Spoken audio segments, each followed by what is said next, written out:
Today, as we go about our usual business, few among us have even a clue that we are all living on borrowed time.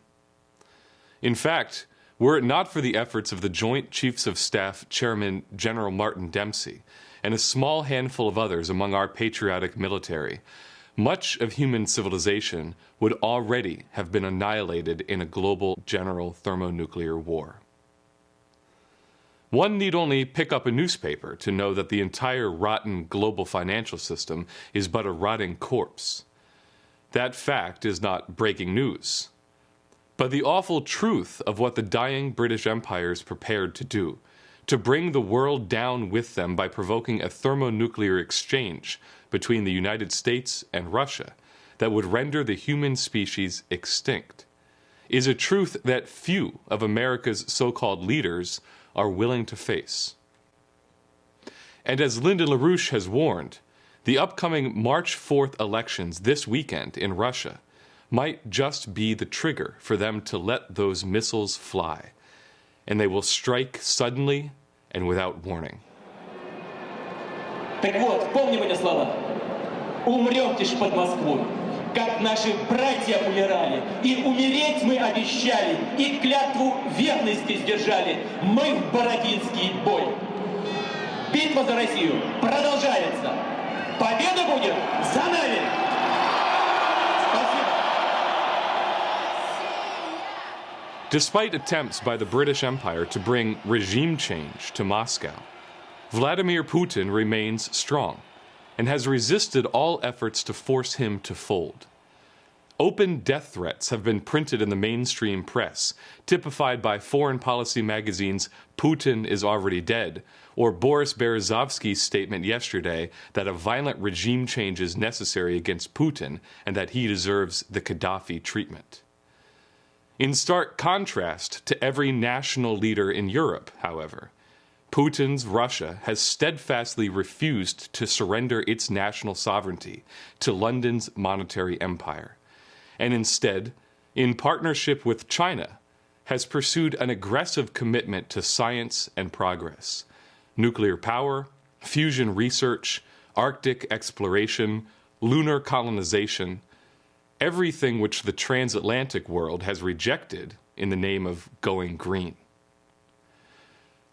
But the most dangerous aspect of the current situation is that the President of the United States, Barack Obama, is a homicidal puppet of the British Empire. Obama has already shown himself to be a killer. Look at the precedent of Muammar Gaddafi.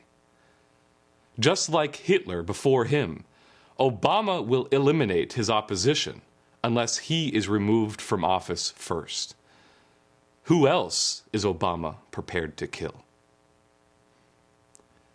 There's no hope for the United States or for anyone else on this planet unless the president to be elected is neither one of these four Republicans now on stage, nor the treasonous mimic of the ancient Roman Emperor Nero, British imperial puppet and established mass murderer Barack Obama. Any Democrat who supports an Obama renomination must be either mentally deficient, or as Lyndon LaRouche has described it, a Democrat who suffers a tendency for a lack of excessive courage for the true cause at this time of truly existential world crisis. Take the case of former President Bill Clinton. I, too, am encouraged that the relationships between the U.S. and Russia are getting on a stronger footing.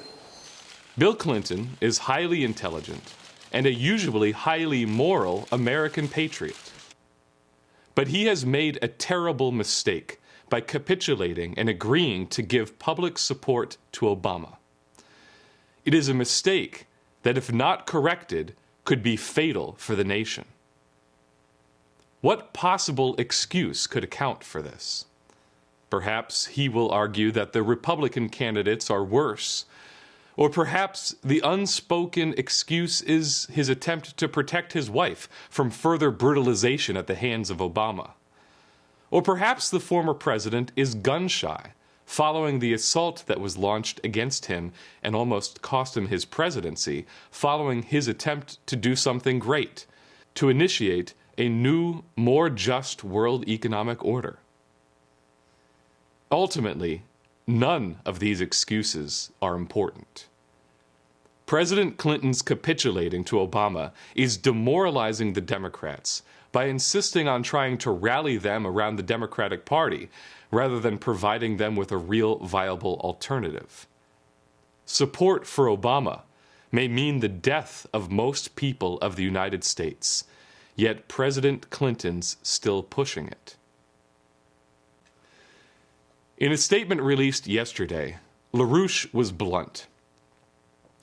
Obama's operation is key to sending the United States into a thermonuclear global warfare.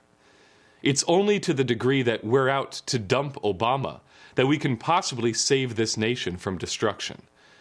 Therefore, anyone who is supporting Obama has to be denounced as a damn fool or worse. If we're serious, that's the issue. President Clinton has made a terrible mistake.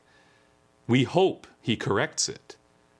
What he's put forth as a policy can result in the death of the nation.